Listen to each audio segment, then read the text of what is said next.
Introducing hopium. The way it works is simple.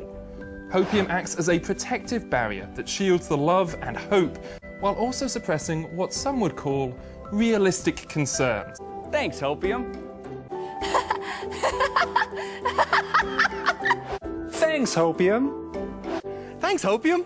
Ask your doctor if hopium is right for you. Side effects to hopium may include sharing unnecessary views on Reddit, premature monologuing, podcasting, alienating rational thinkers. Warning, if the effects last longer than 2 years, you may be from EU or NA. Do not take hopium if you have friends from other competitive regions, as it may destroy your friendship forever. Off. Hopium, from the makers of copium.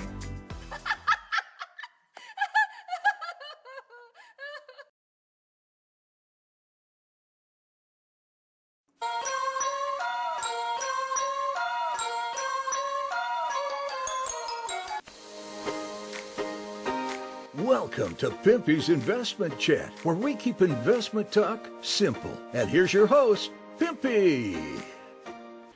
What is going on out there, peeps? All right, I took a few days off. As you can probably guess, it is election season, and I've been getting inundated with phone calls from some strategic friends of mine. So I was able to take a few days and just shoot the shit with them and kind of get a feel for what's going through the Dems' brains at the moment. Anyways, I was invited to a political dinner, and I was able to sit there and just eavesdrop on all the conversations going on. I shared that in a video, and I posted it over there on Pimpy's News Network. Hope you guys enjoy it. I did post a link for the same video inside the group on Facebook. So if you kind of want to know what's going through their minds right now, go check it out. Anyways, in the meantime, I heard all kinds of stories while I was away. People were like, oh my God, you can't believe what so-and-so is saying, what so-and-so is saying. And I said, I know it's been the same for a long time. But let's get back to the serious part of what's going on in Iraq because, there's a lot of other things that people are missing that we should be paying attention to. So just be careful of the hopium. I said this before and I'll say it again. The value of the Iraqi dinar will increase, but there's a possibility it might not happen the way you're being told by other content creators. Anyways, let's get into current events. So this way then we can kind of get an idea of what direction Iraq continues to head into. Before we get started, do me a favor, hit the thumbs up button. If you're not a subscriber, please do so, because when you do, it helps out the channel, and I certainly do appreciate it. If you're thinking about buying gold and silver, head on over to our friends at Miles Franklin. The link will be down below in the description. When you make your purchase, make sure you use promo code Pimpy, P-I-M-P-Y, and they'll take care of you. If you have any additional questions, you can reach us over here at this phone number or over here at this particular email. For all orders over $10,000, reach out by email and we'll make sure that you get a great deal. So come on over to Miles Franklin and add to your precious metal inventory. Okay, so Customs completes the first phase of the automation project and reveals its revenues within 5 months. So technically they were supposed to have them all ready by now, but they only had 8 centers, 8 out of the 25 that were running the automation. But that's okay because the results were impressive. In this next phase, all 25 centers should be up and running. It says right here, the authority is witnessing today a real technological revolution by switching to electronic platforms and modern systems such as the SCUDA system. Of course, to them, everything is going to be big. They've been kept in the dark ages for a long time. Everybody was doing everything by paper and pencil, and it was kept that way for a reason. So I'm sure that people work in banking and other institutions that are seeing their companies change with this new technology are going to be excited. It's going to make their work a lot more efficient. He pointed out that the authorities' revenues in 2022 reached 800 billion dinars. And in 2023, he said we achieved 1,033 billion dinars, an increase of 28%. He pointed out during the first 5 months of this year, they've achieved revenues of 800 billion dinars. It's only going to get better for Iraq. This is one of those ways that they can generate revenue other than the revenue that they get from oil. This is exactly what they need to diversify. As you can see right here, their goal says the revenue rate will raise by the end of this year to 200% from what it was in 2022. That's a hell of an increase. Now you know why I'm invested into the Iraqi stock over there, because everything is going to be automated. It's going to boom over there. Those companies are only going to improve as time goes on.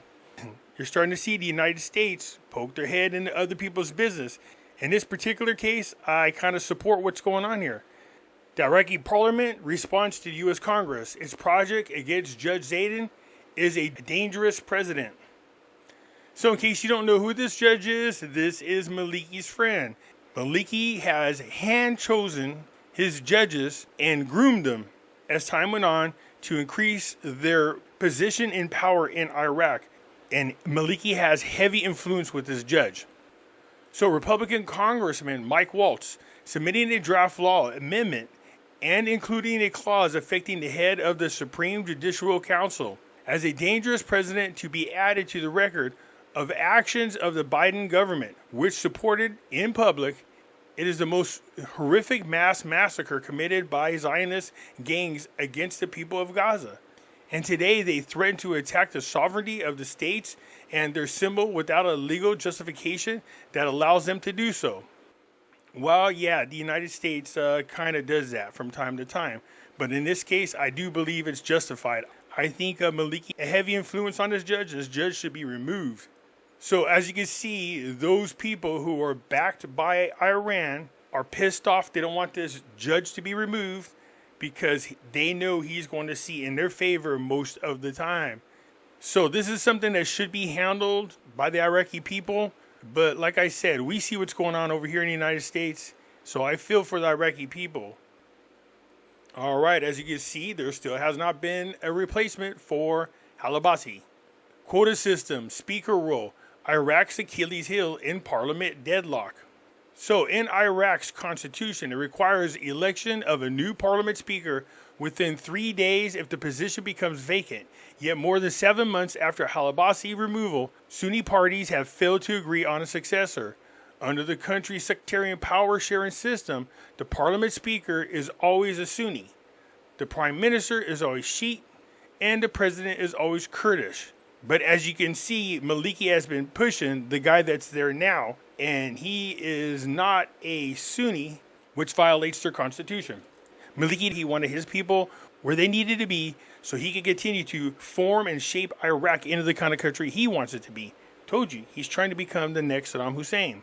So al-Jabari, a leader of the Hakim movement, a member of the coordinated framework, confirmed the lack of agreement amongst Sunni political parties has stalled the election of a new speaker. The coordination framework wants to hold a session to choose a new speaker, but Sunni disagreements have blocked this. It's not that the Sunnis have lost the position, but there's no consensus within their ranks on who they want to be the candidate.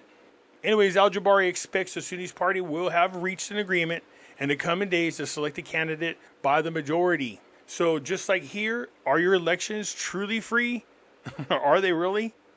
So Iraq has an agreement with Total Energies for a 1.000 megawatt solar plant.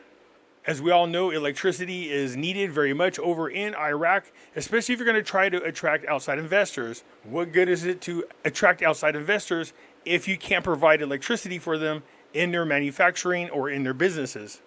The chairman of the National Investment Commission of Iraq yesterday signed the license of a 1.000 megawatt solar plant with the French company Total Energies. During the signing ceremony, it was explained that the project is part of a government's plan to diversify energy sources, as reported by the news agency. Total Energies had previously announced that the project will be one of the largest solar power plants in the Middle East and North Africa region, underlining that the plant, which will be completed by 2025, will provide electricity to more than 350,000 residential units. I'm sure these citizens will be very excited about when the electricity is turned on because they could get AC. All right, so what we want to avoid is now taking place. Iran step up training of militia fighters. I like how to say Iraq. It's Iran backed by Iranian militia people over in Iraq. Hundreds of fighters are being prepared for potential conflict, according to the Lebanese media. See, we don't want this to happen. I'm telling you, Iran constantly puts Iraq in the conflicts. Iraq and Iran are reportedly ramping up efforts to train hundreds of fighters for pro-Iranian militia. See that? Not pro-Iraqi militia, pro-Iranian militia. Particularly the Hezbollah brigades in Iraq, according to the Lebanese news. The training is taking place both within Iraq and outside its borders, under the supervision of Iranian experts. They confirmed that these exercises are being conducted against the backdrop of potential all-out war in the region, especially following the recent escalation between Israel and Hezbollah. And then you have the innocent citizens of Iraq who just want peace to live their life, who gets stuck in the middle of all this crap. How can they ever rebuild when you constantly got war and things being blown up in your country? So let me put a question in your guys' direction. If you are an outside investor and you want to go to Iraq to invest, can you feel good about opening a business in Iraq when you have Iranian-backed militia groups being trained in Iraq to fight against Israel and Americans?